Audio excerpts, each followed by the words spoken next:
Olá, pessoal, tudo bem? Oi, Dulce, maravilhosa. Ei, Cris! Ei, pessoal! E aí, Cris? Maravilhinda! Como é que você tá? Tô maravilhinda, maravigold. Então Ai, tá ai. Eu não bom. consigo ficar olhando assim, ó, direitinho para a câmera, sabe? Porque ela fica de ladinho e o computador tá aqui. Aí, às Pois vezes, é, eu e eu quero. fico olhando para a Cristina aqui no na minha tela também, em vez de ficar olhando para a câmera, né? Porque dá a impressão que eu não tô falando. Exatamente. É o mesmo que acontece comigo. Em vez de eu ficar olhando aqui na câmera, aí eu fico olhando aqui para Dulce, entendeu? Tá tudo certo. Tá tudo bem, tá tudo bem. O Bom, importante é a leitura. sim. E a gente já tá no finalzinho desse livro, né, Cristina? Pois é, menina, você viu que espetáculo? E que livro, hein? Vamos falar a verdade. Tava falando com a minha filha hoje desse livro. Gente, que livro espetacular. Espetacular. Vale assim, toda releitura vale. Daqui um mês, daqui dois, três, daqui um ano. Porque, olha, eu tenho para mim que, assim, como o rio que nunca é o mesmo, daqui um tempo, quando a gente pegar esse livro, serão outras consciências, muitas fichas, muitas bigornas caindo na cabeça. E enfim, né, o que mais é possível dessa matriz divina tão maravilhosa, tão generosa com tudo. Pois é, então já vamos falar para o pessoal qual vai ser a sequência, né, dos livros, Sim, para a gente poder, para que todo mundo aí se organize também, né? E quem quiser, quem gosta dos livros físicos, já adquira lá na livraria do Universo Consciência. verdade. Aí depois, Dulce, se você, a partir de hoje, né? Se você quiser me dar o linkzinho dos livros, ou então é o link da livraria toda, é isso? Aí o pessoal entra lá no link, o link que está na descrição, porque o link que está na descrição é só do Matriz Divina, não é isso? É, o que está lá na descrição do grupo tem até que tirar, né? Que eu fixei lá, tem que desfixar, porque agora já vem os outros, né? E os outros não são tão grandes como esse, então já pode comprar tudo de uma vez, que são livros menores, né? Ou então, gente, olha só, nós vamos fazer uma sequência aí de Esther Hicks e Neville Goddard. Neville Goddard, Neville Goddard, né? Então, tudo é a mesma coisa. Mas por quê? Porque são pessoas que trazem muito claramente, trazem ferramentas para a nossa criação deliberada, nossa criação intencional.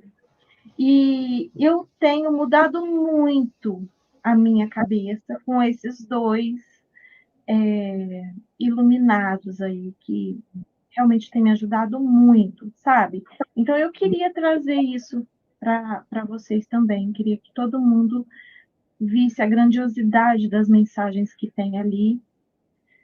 E eu não sei se vocês sabem, mas o Neville Goddard foi uma pessoa que se iluminou, né, durante a existência dele com os conhecimentos do Abdullah, que era um mestre ascensionado, né, um mestre muito iluminado, e que Neville Goddard foi o precursor dele, o precursor não, foi o aluno dele, né, foi aluno dele, O discípulo. discípulo, exatamente, foi discípulo dele. Então, e é uma pessoa que deixou muita coisa aí para que a gente mude a nossa realidade de forma intencional. E a mensagem está lá, né? Estão nos livros. E eu tenho me deliciado com essas leituras, gente. Assim, eu tenho me transformado, porque eles trazem não apenas um conhecimento muito grande, mas um meio, né? Um como. Como você faz isso? Como você muda isso?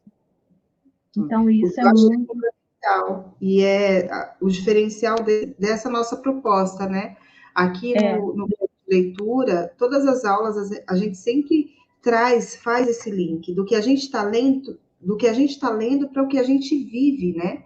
E isso faz muita diferença. Não fica ali só no mundo abstrato, né? Só na filosofia da leitura. Não, você realmente traz aquilo para a tua vida e dá exemplos do que acontece, como acontece, por que está acontecendo.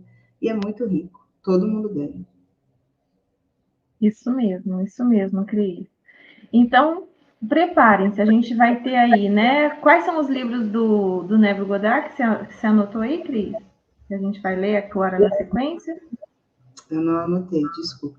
Mas Não, assim, eu já falo para vocês então, gente. ciência, expansão, fé e oração.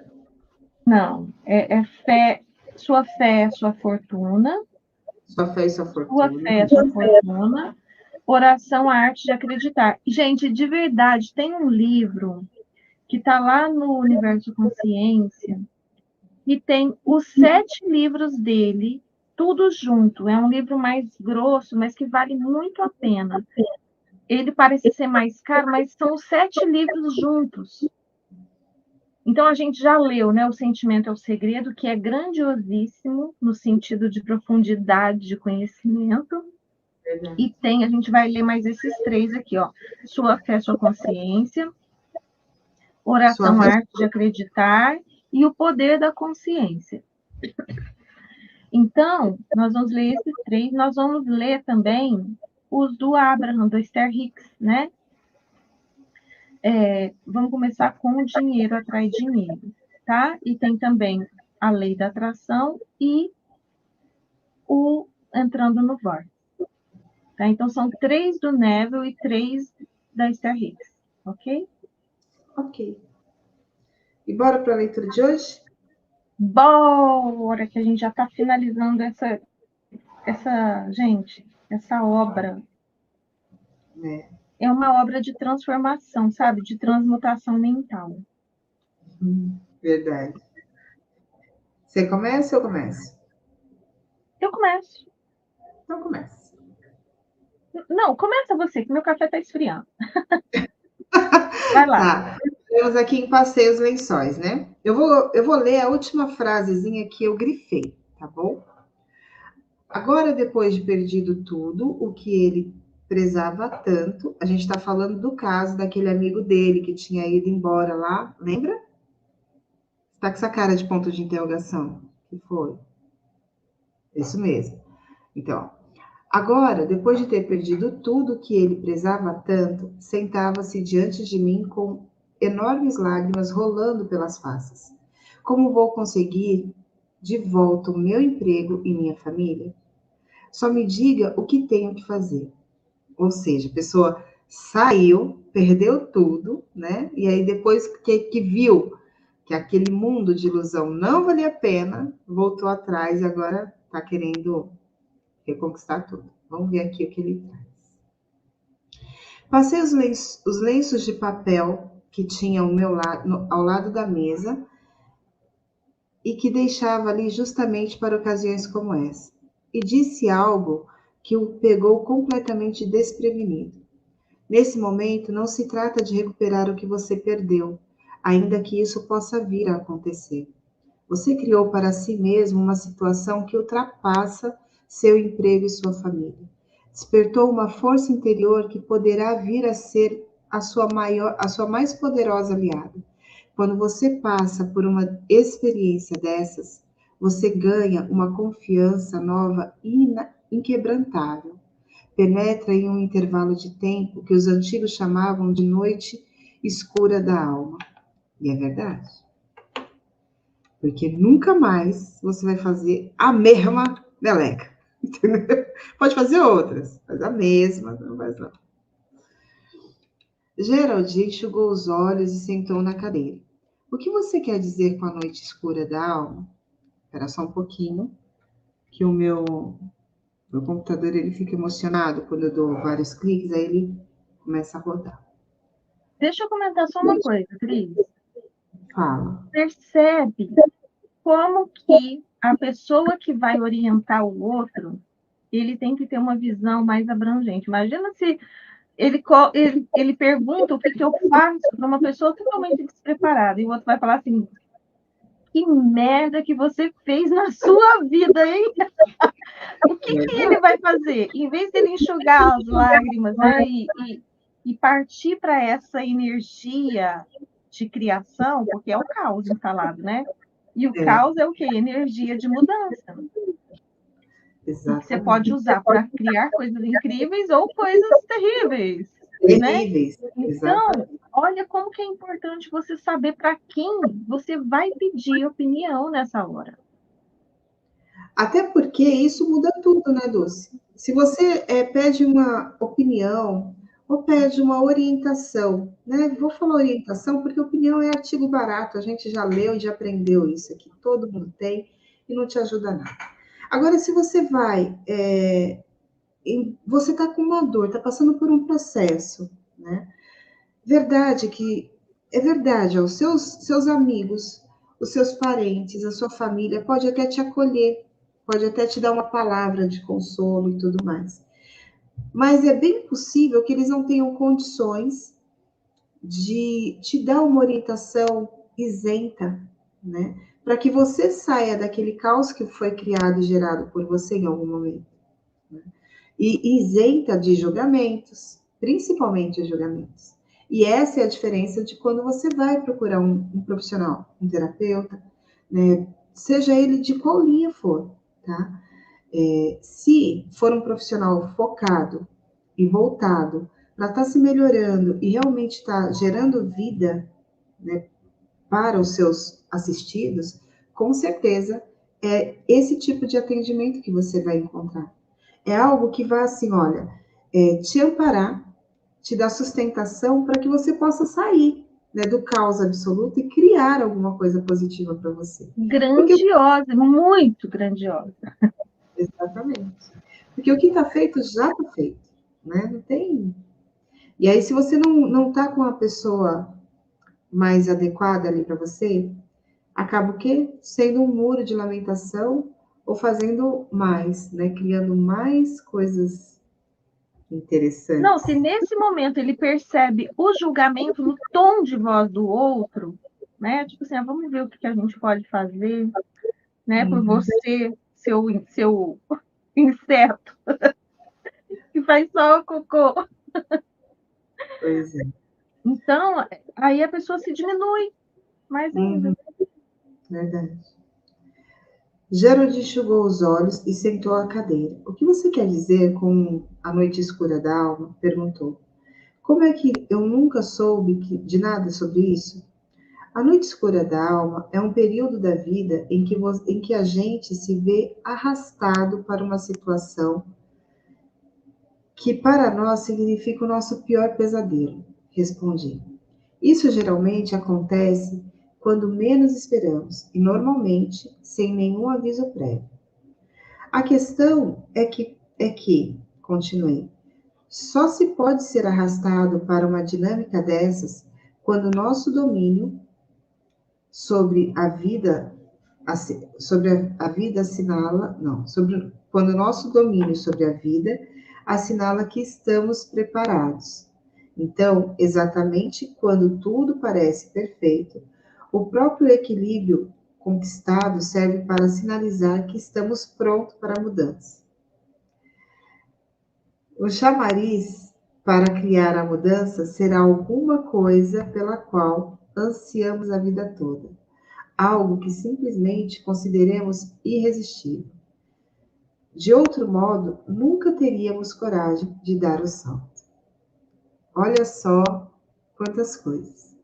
Você que está aqui com a gente desde o começo, você já deve ter ouvido muito lá nos primeiros livros a gente falar do repuxo da flecha, né? A gente falar de lugares e situações em que você fala assim, uau, o que está acontecendo? Ou o que eu estou fazendo? E coisa e tal. E aí, com esse parágrafo aqui, olha só essa clareza, né? De que tudo acontece exatamente quando você está pronto, não é antes. E aí você fala assim, poxa, mas estava tudo tão lindo, tão maravilhoso, tudo em harmonia, tudo em equilíbrio, tudo fluido. Você está forte, fortalecido. E se não acontece nada, o que acontece com você, criatura? Que é um ser em expansão?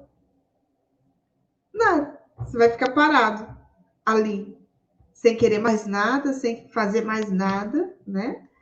E assim, nossa, então, não pense isso, tá? Do tipo, nossa, então, toda vez que eu estiver, né, alcançando, eu estiver bem, vai acontecer alguma catástrofe? Não, não é isso não.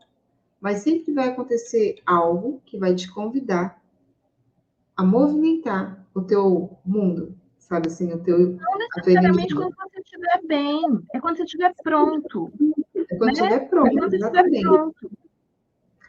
Exatamente, quando estiver pronto. Porque a gente sempre vai estar acessando espaços e situações que a gente tem condições de resolver. E essa é a grande patetice da vida. Porque em alguns momentos você acha que você não, tipo assim, nossa, eu não vou dar conta, dá sim. Tá acontecendo, né? Sabe a chuva? Pôs a mão para fora, tá chovendo? Tinha que tá chovendo. Aconteceu?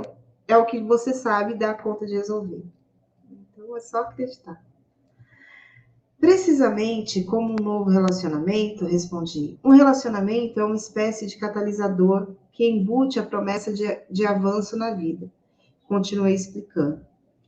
Que ainda que soubéssemos que somos perfeitamente capazes de sobreviver, seja lá o que for que enfrentemos no caminho, não é natural acordarmos uma manhã dizendo: acho que hoje eu vou desistir de tudo o que mais prezo e mergulhar a minha vida na noite escura da alma.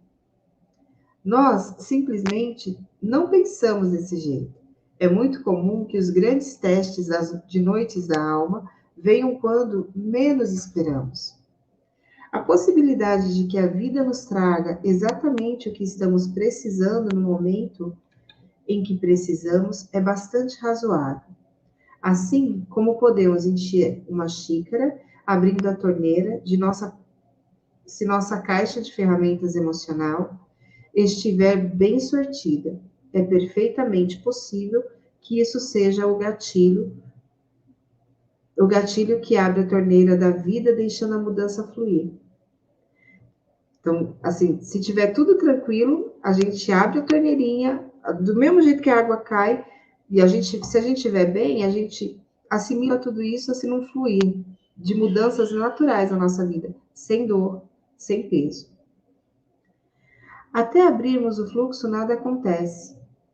Outro lado dessa dinâmica ocorre quando nos encontramos na noite escura da alma, pois pode ser confortador saber que a única maneira de estarmos enfrentando o que estamos é que fomos nós mesmos que criamos que abrimos a torneira. Tendo ou não ciência disso, sempre estamos prontos para enfrentar o que a vida nos reserva. Sim. Sim, Pirelinha, sempre estamos prontos. Nossos maiores medos. O propósito da noite escura da alma é nos fazer passar pela cura de nossos grandes medos.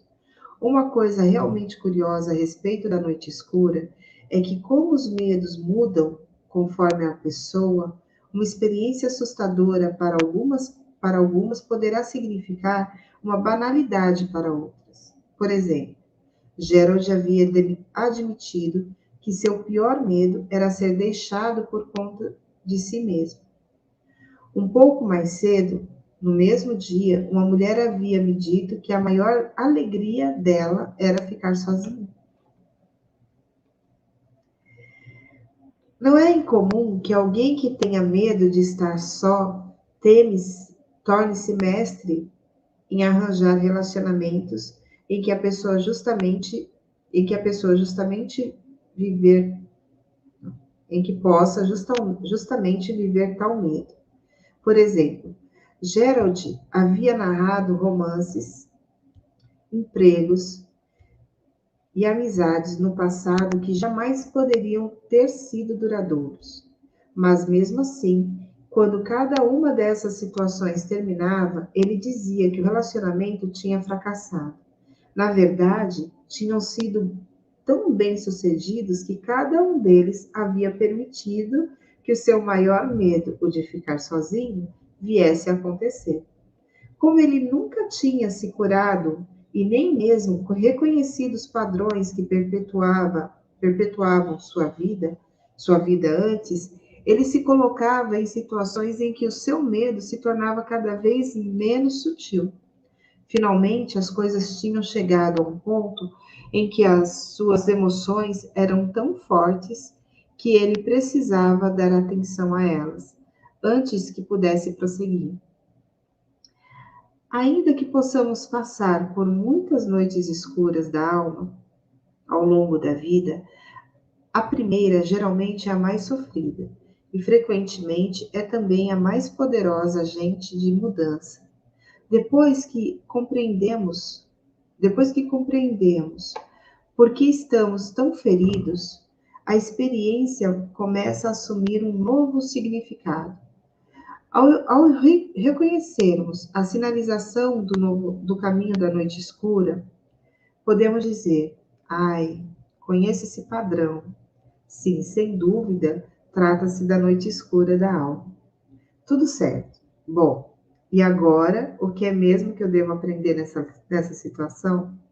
Exatamente. Conheço pessoas que ficam tão fortes depois que aprendem a resolver o episódio da noite escura, que praticamente desafiam o universo que o submetam à próxima prova. Fazem isso porque simplesmente sabem que se conseguiram sobreviver ao primeiro, poderão superar qualquer coisa. Só quando temos tais experiências sem compreender o que elas significam, ou porque estamos passando por elas, é que ficamos bloqueados anos, ou até mesmo, ou até mesmo a vida inteira, presos a um padrão que literalmente pode roubar o que mais prezamos, tal como nossa própria vida.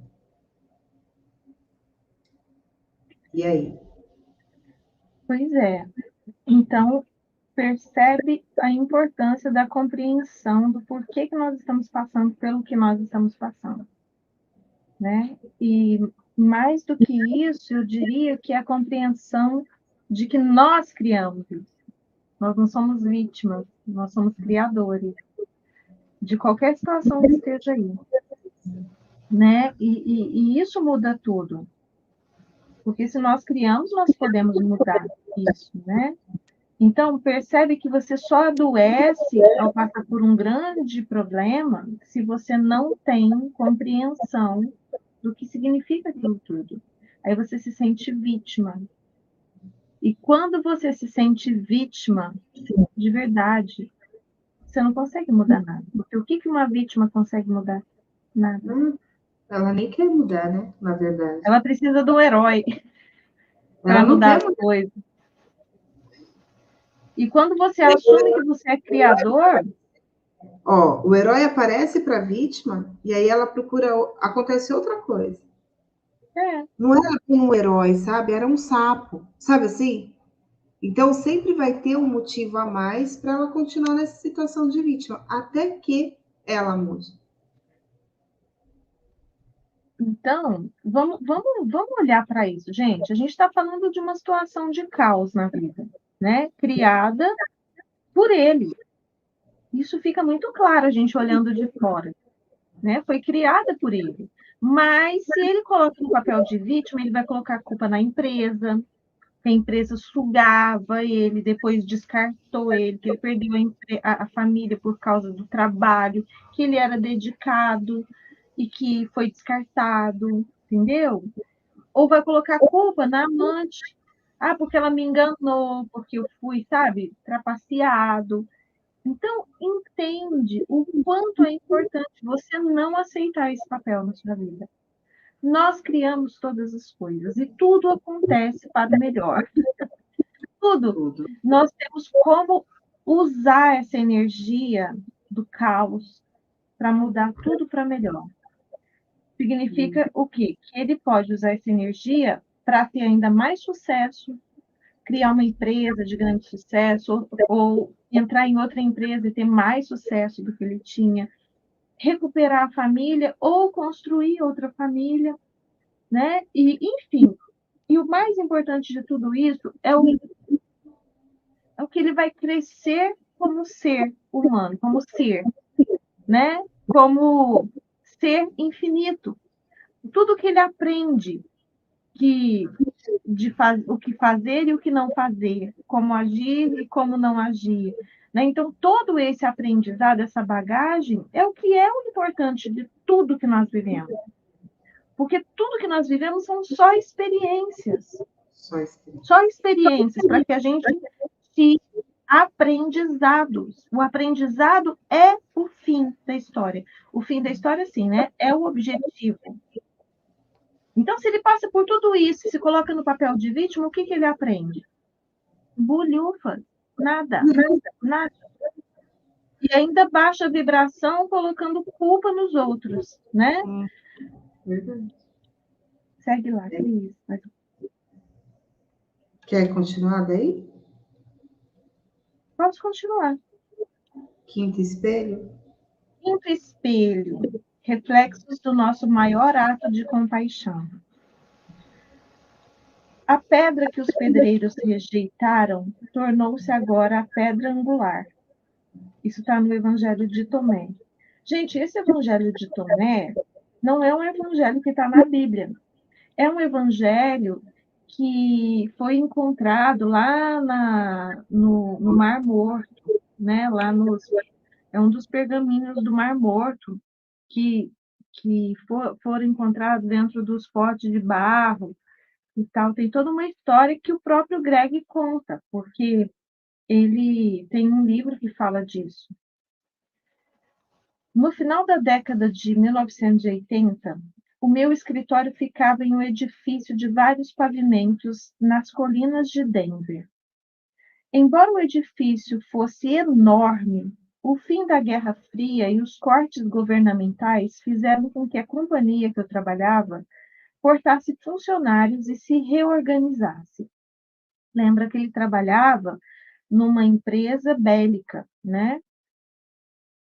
Como outras divisões da companhia também tinham se mudado para o edifício, o espaço era muito limitado.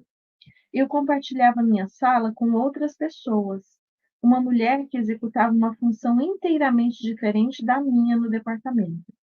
Não havia competição nem responsabilidades comuns e rapidamente nos tornamos bons amigos. Trocávamos histórias sobre os nossos finais de semana com a família, amigos e falávamos sobre as alegrias e tristezas da vida fora da companhia. Um dia, tínhamos acabado de voltar do almoço e ela ouvia as mensagens gravadas do seu correio de voz enquanto estávamos ausentes. Pelo canto do olho, eu a vi ficar paralisada, sentando-se com um olhar vidrado nos olhos. O seu rosto ficou totalmente branco, com realce apenas da maquiagem nos lábios e face. Depois que ela desligou, aguardei um pouco para que ela se recompusesse e perguntei o que tinha acontecido. Ela me olhou e narrou uma história ao mesmo tempo pungente e triste. Um de seus amigos tinha uma filha jovem com uma combinação muito invejada de qualidades que cultivava desde a infância: beleza, habilidades de ginasta e talento artístico. Quando a garota cresceu, buscou uma forma de combinar todos os seus atributos em uma carreira única e decidiu ser modelo. A família apoiou a decisão e prestou-lhe ajuda de todas as maneiras possíveis para que ela realizasse seus sonhos. Quando ela distribuiu seu portfólio, algumas agências responderam com entusiasmo. Ela começou a receber ofertas de viagens, cursos e muito mais apoio do que imaginava ser possível. Para todos parecia que não faltava mais nada, coisa alguma poderia ser melhor na vida dela. Entretanto, em um nível sutil e quase imperceptível, o que realmente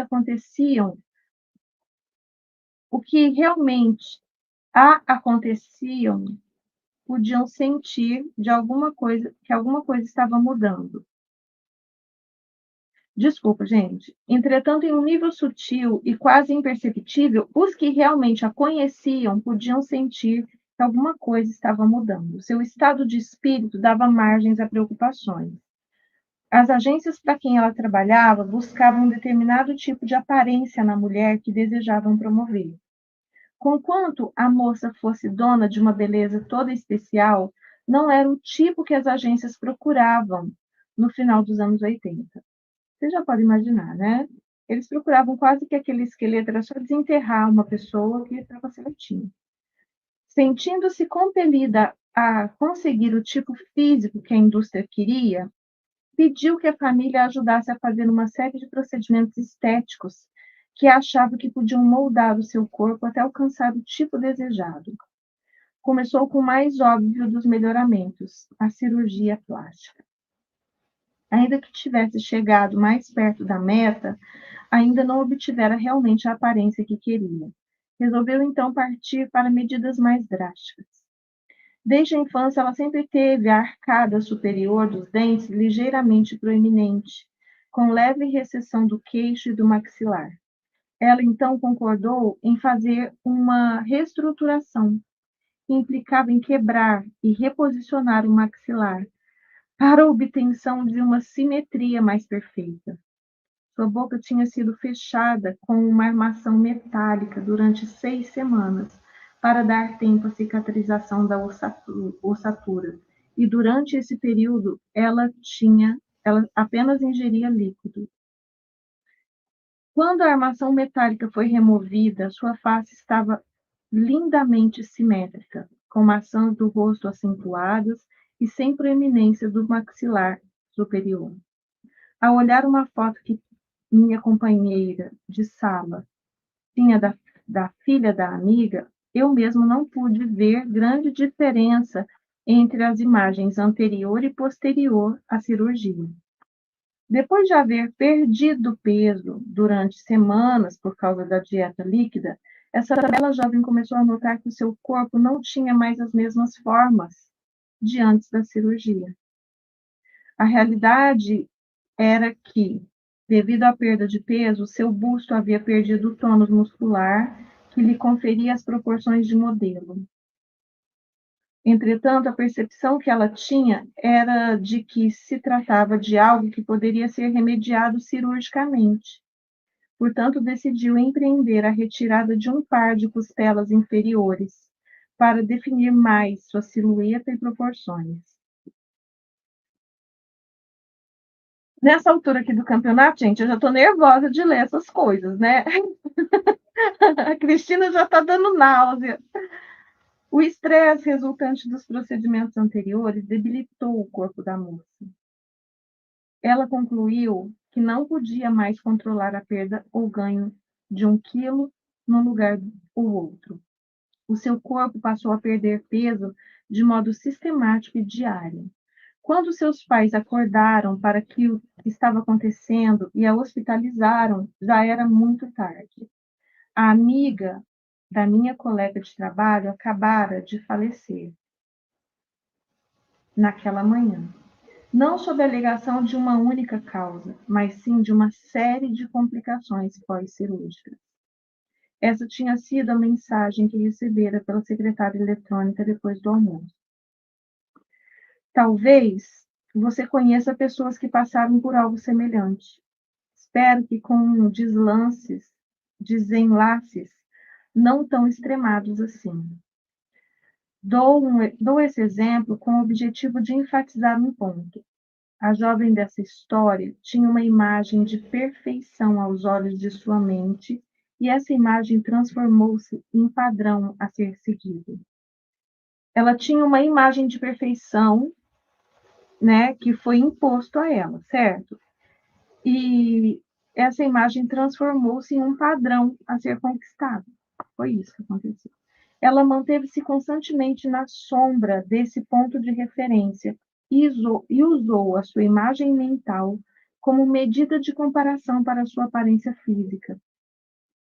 Suas crenças lhe diziam que ela era, de certo modo, imperfeita e que suas imperfeições poderiam ser superadas graças aos milagres da tecnologia moderna.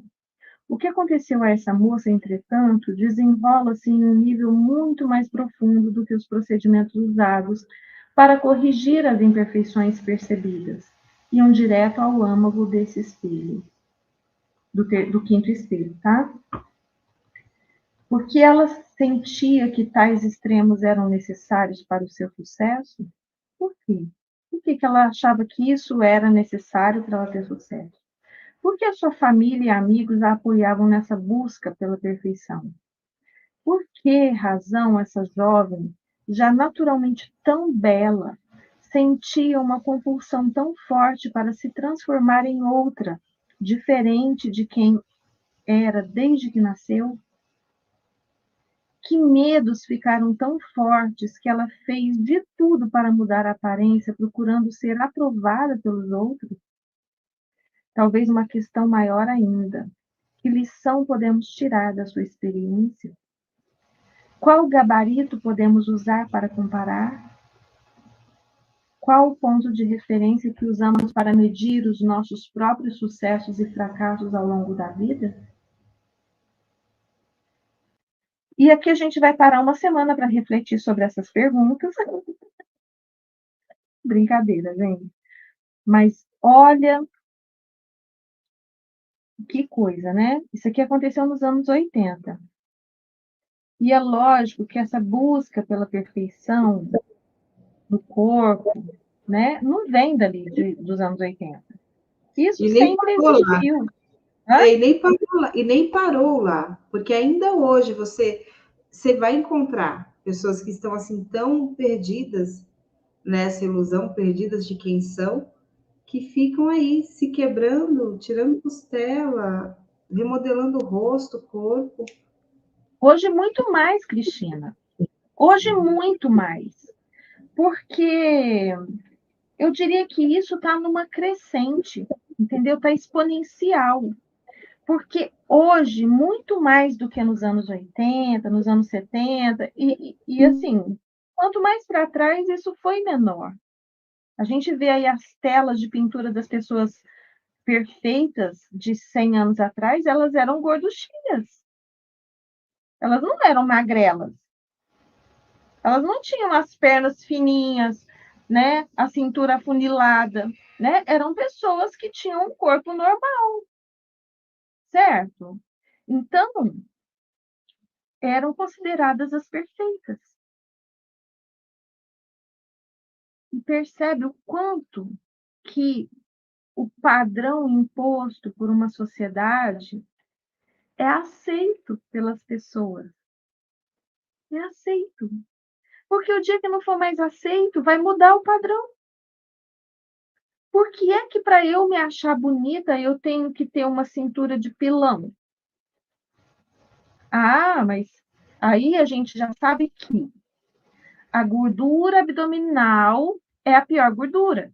Tudo bem, então eu vou fazer exercício para modelar por causa da saúde, e não porque eu vou me sentir mais bonita, porque eu tenho que me sentir bonita hoje, do jeitinho que eu tô. 15 quilos a mais, ou que seja 30, não importa. Porque você não é o seu corpo. O seu corpo é um instrumento e ele tem que estar saudável.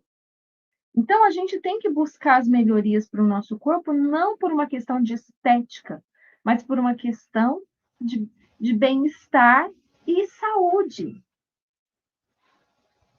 E algumas coisas, gente, eu vou contar para vocês, né? Eu tô com 49 anos e é inegável que eu estou mudando, eu engordei, né? Tudo isso faz parte desse período, né? De menopausa aí, como que chama? Esse período antes da menopausa, climatério.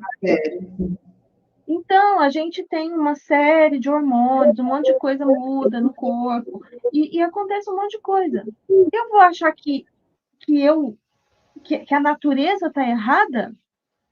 Caramba! Mas tem algumas coisas que a gente pode fazer para melhorar um pouquinho. Por exemplo, o que eu fiz outro dia, né? Eu tenho uma loja virtual, gente, tem uma loja virtual. E nessa loja eu vendo aquele silicone que coloca, assim, que coloca. E eu comprei para mim, para eu experimentar. E eu tô apaixonada pelo negócio, porque para mim, ó, parece que eu fiz um preenchimento aqui no meu bigode chinês, entendeu? Então foi muito legal para mim. Mas eu estava infeliz, eu estava me sentindo feia? Não. Mas é um negócio que não tem agulha, que não tem, entendeu? Não tem, não é cirurgia, não é nada. Jamais vou me submeter a uma cirurgia para tirar um bigode chinês, entendeu? Ou uma ruga na testa, ou ir lá tomar agulhada. Eu não vou fazer isso comigo, com o meu corpinho. Mas existem meios que a gente pode fazer, né? E assim, hoje a tecnologia é tão incrível que existem jeitinhos que você diminui o que está te deixando infeliz sem submeter a esses riscos absurdos. Eu conheço gente que morreu em cirurgia de lipo. Por quê? Porque o médico perfurou o intestino da pessoa. Conheço uma pessoa que está em coma há décadas por causa de lipo. E assim, quantos casos de pessoas que têm que trocar prótese, uma prótese de silicone, porque começou a apodrecer. Gente, são coisas tão absurdas para minha cabeça, sabe? Coisas tão absurdas. E olha que coisa interessante. Eu era muito magra, né? Passei por um período de muito magra e eu achava que eu tinha o peito muito pequeno. Mas nunca me incomodou, não foi uma coisa assim. Eu falava, se um dia eu puder fazer alguma coisa, é botar um siliconinho para ficar assim. E eu ainda mostrava mais ou menos como que ia ficar. Gente, eu engordei, o negócio foi igualzinho. Hoje eu tenho um silicone natural. Olha como que o universo é incrível. O universo é incrível, entendeu? Só pede, pede e solta, que vem de um jeito ou de outro. Então, esse padrão é muito cruel. E quando a gente se coloca dependente disso, você nunca vai alcançar isso. Porque nós já somos perfeitos, como nós somos. Nós já somos perfeitos, gente. E presta atenção, a menina era uma referência de beleza. Isso é muito cruel. É muito cruel. E a gente vê isso hoje, as meninas entrando em crise de ansiedade, depressão. Por quê? Porque existe essa comparação. Porque fulana é mais magra. Normalmente é assim, né? É a gordinha que não se aceita, que quer ser a mais magra. Então, vamos fazer uma comparação. Num jardim, tem muitas flores. E até mesmo numa mesma roseira, vamos falar assim, no mesmo pé de flor, tem várias flores. Nenhuma é igual à outra. Todas são diferentes. Você acha que as flores, que são maravilhosas, perfeitas, elas ficam se comparando uma com as outras? Ah, porque eu sou margarida, mas eu queria ter nascido rosa. Aí a rosa, não, eu sou uma rosa branca, eu queria ser uma rosa vermelha. Você acha que é assim? Gente, eu imagino que cada uma se sente magnífica como é. E assim, se sente, sabe, a rainha da cocada preta como é, sem julgar o outro, sem julgar as outras, mas se sentindo incrível. É assim que a gente tem que ser. Todas nós somos flores nesse jardim desse Criador incrível. E nenhuma de nós é igual à outra. Então não existe um padrão. Como é que eu vou ser igual à outra se eu sou única? Eu sou única. E Cristina é única. Sou E cada um única. de nós somos únicos. E se nós fôssemos iguais, isso não seria um diferencial. Como é que você se destacaria se você fosse igual? E é complicado isso porque você vê isso o tempo todo, né? Esse padrão de beleza que é imposto. Você trabalha com isso o tempo todo, você vê as crianças repetindo isso, reproduzindo isso o tempo todo. Apesar de que eu olho hoje, né, de verdade, eu acredito que a gente está numa crescente de mudança desse comportamento e dessa visão, de aceitação, né, de ter short, de ter nascido de cabelos cacheados, né, como a gente viu outro dia no Rios que você me mandou. Eu tive sorte mesmo. E assim, só que até você ter essa consciência de que você teve sorte de ser diferente, porque o teu cabelo é assim, o assado, a tua pele é assim, o assado, existe uma cobrança muito grande desse padrão de beleza, que é autoimposto, e que você fica, porque tudo é por associação, né? Você procura se ver refletido. Então, se você vê as bonecas, são todas loiras. Você vê as televisões, as artistas belas e maravilhosas, são todas magras. Você entende? Então, assim, você acaba, isso acaba reforçando esse padrão coletivo. E você vai crescendo nesse meio. Agora, e se a gente quer ser aceito, né? E a gente sempre busca isso, ser aceito, fazer parte, ser igual, né? Tá junto, tá em bando, tá em comunidade.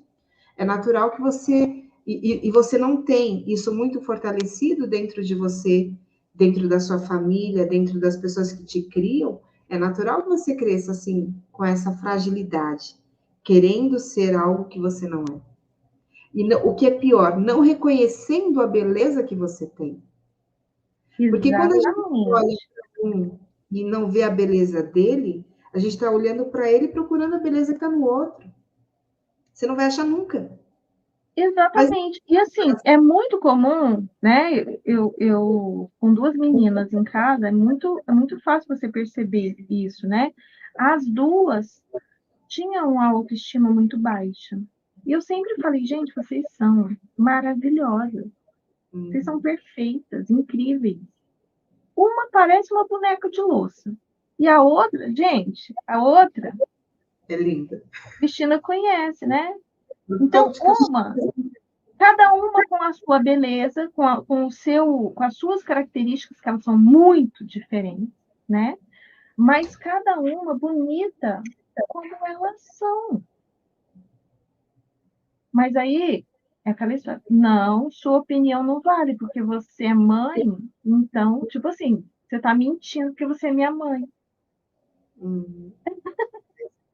É isso mesmo. Mal Gente, sabem, que opinião. Hã? ó, mal sabem elas que de verdade a gente, assim, quando se põe nesse papel de coração e se assume mãe, a gente tem uma ligação direta, cara. A gente falou que a gente que é bonita porque é bonito mesmo.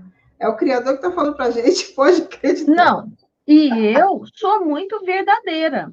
Igual chegou uma época que a Kathleen, né, a mais nova, ela começou a comer doce, doce, doce, doce, doce, ela começou a engordar.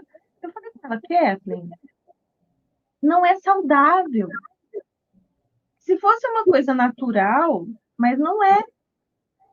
Não é natural, porque você está comendo muito e comendo coisas erradas. Então, maneira, porque você é linda, não tem porquê. Ah, porque eu posso ser gorda e bonita. Eu falei, lógico que pode. Mas lembra que, primeiro, você não tem tendência a isso. Segundo, ainda que tivesse, não é saudável. Você está precisando só se cuidar. Uhum. Porque tem as pessoas que se cuidam, mesmo assim não emagrecem por questões hormonais e tal, e tá tudo certo. Mas no caso dela era falta de cuidado com ela mesma. E a outra tá muito magra. Eu falei com ela essa semana. Falei, você tá muito magra, precisa se cuidar. Então, a gente tem que olhar para a questão de saúde, entende? Você vê aí, né, que no Covid, acabou que no final das contas, os obesos eram o grupo de risco de mais risco até do que os idosos e os doentes. Então, para você ver que não é uma coisa para ser amada, é uma coisa para ser aceita, mas também para ser trabalhada por cada um, né? Então, a gente tem que ter consciência das coisas. Eu não vou ficar aqui fazendo apologia a nada que eu não acho que é legal. eu tô 15 quilos a mais do que eu me amo, mas tudo certo, mas eu sei que para minha saúde não é legal, né? Então, para a questão de saúde, mas, gente, a beleza não está nisso. Uhum. Beleza não está nisso. O corpo, ele tem que estar saudável. Então, a gente tem que cuidar, porque é o maior instrumento, é o único instrumento que nos permite estarmos aqui, interagirmos, aprendermos, né? Nos amarmos e nos conhecermos e E criar. evoluir aqui, né? Então, a gente tem que cuidar. Mas a beleza não está nessas bobagens. Ah, se meu dente é mais para frente, se meu dente é encavalado, se meu dente é isso, aquilo. Cuida da saúde bucal. Saúde bucal tem que estar bacana, né? Ah, porque eu tenho gordura localizada. Você está saudável? Certo. Ame-se. E o seu corpo, assim, tem muito julgamento nosso nessas coisas também. O Sim. quanto você julga que gordura localizada é feio e inaceitável? Você cria isso na sua vida. Não, e é exatamente isso, Dulce, porque assim, a gente cria o tempo todo. E com o seu julgamento, você vai consolidando tudo isso, solidificando tudo isso no teu corpo. Então, assim, tudo aquilo que você não quer, é a barriga. Ok. Por que você está se julgando tanto? Comece a amar sua barriga, verdadeiramente, sabe? Assim, a barriga que abrigou seus filhos, que segura ali todos os seus órgãos internos, sabe aquela coisa toda que tá tudo ali segurando? Se não tivesse barriga, como é que ia ser os negócios tudo espencado para fora? Entende? Tipo assim, segura e se ama. E o quanto que você consegue baixar as barreiras e ir se limpando de todos esses julgamentos. Porque o corpo da gente recebe muito julgamento o tempo todo. Muito auto-julgamento. Isso Pior, mesmo. né? Assim, porque E é pior o do que nosso melhor amigo.